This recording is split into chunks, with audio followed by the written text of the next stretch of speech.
Joe, what's the new information we're reporting today? Right, a follow-on from yesterday's scoop from Bloomberg that it looks like the funding that the White House is looking at using would come from CHIPS Act money. Of course, everybody might remember that from the law passed during the Biden administration. We've understood that some of that money has laid dormant and could be potentially used for this potential equity stake that the administration is looking at in Intel. Fascinating, because we understood there was almost $8 billion coming Intel's way, pre-agreed, maybe even $11 billion in loans. We don't know the intricacies of how much money and what equity stake that would be equivalent to. Right. But, Joe, remind us why the US government is doing this, or even eyeing it.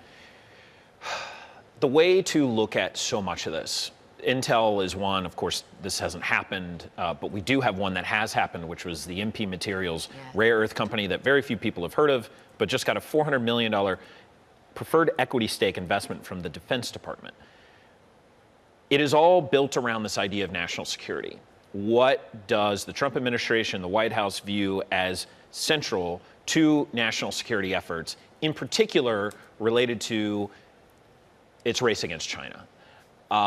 You have a rare earth company, potentially a chips company. Earlier this week, we had the announcement that NVIDIA and AMD would be giving 15% of their revenues generated out of China to the federal government.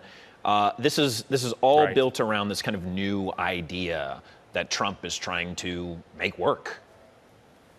Joe, some basics. Intel has not commented directly on our reporting. They've issued this statement. We're going to put it on the screen now. And generally, right, this is the point that what the administration is trying to do is achieve onshoring of manufacturing of chips in this country. Intel kind of wants to do the same thing.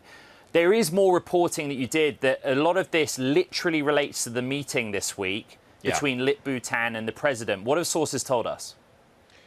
We understand that this is the idea. This idea did come up in that meeting. I think the point that we draw from this, and I was just saying this earlier, is we have an administration, a president, not an administration, a president directly who's willing to just have a bilateral talk or negotiation with any CEO he can bring into the White House that he finds, central to some of the most important themes in his second term. So obviously, as the Intel chief come in, and as you've pointed out, Ed, we don't have a full confirm here that this is happening. These things remain fluid. We've seen this in so many different issues with the White House. A lot of it is just, hey, what about this? What about that? But in particular, related to this, the Intel chief does show up to the White House and has this conversation with the president, and this apparently is where this idea was spurred.